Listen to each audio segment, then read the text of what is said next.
Hi Ian, sorry to hear about the problem with your Hoover washing machine.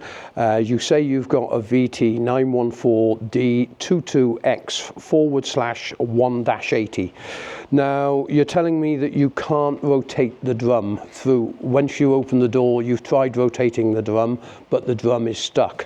But you're also telling me that when you've taken the actual belt off the machine, you were able to rotate it, but you could hear a grinding noise. Now, this sounds to me like the drum has collapsed. You have an aluminium spider on the back of the drum, and this goes through to a steel shaft which goes through the bearings.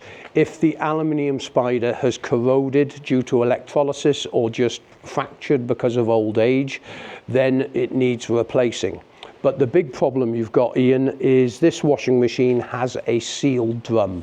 I've managed to get you not only the wiring diagram and some other information on this machine, which I will put in the description below, and you'll be able to click on that and it'll take you through to a web page with all the information.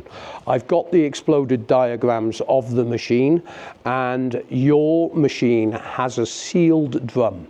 This means it's not going to be a cheap fix. But there's a couple of chances that you've got.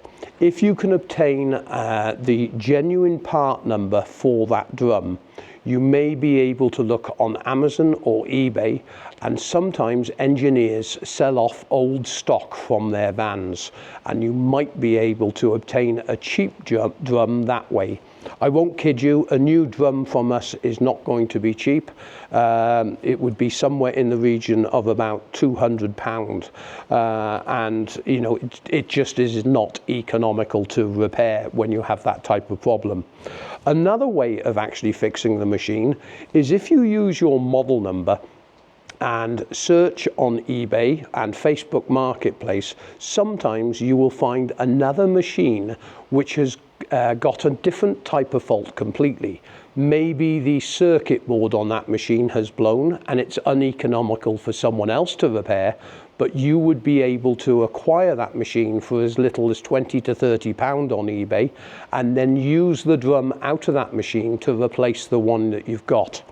Anyway, I've created you a little web page with all the information on there, also some useful videos in how the machine comes apart, and also I've managed to obtain you the wiring diagram and exploded views of the machine to assist you with the repair. I hope this helps you. Thanks very much for contacting us. Good luck with your repair, and if you do need any further help, feel free to contact us.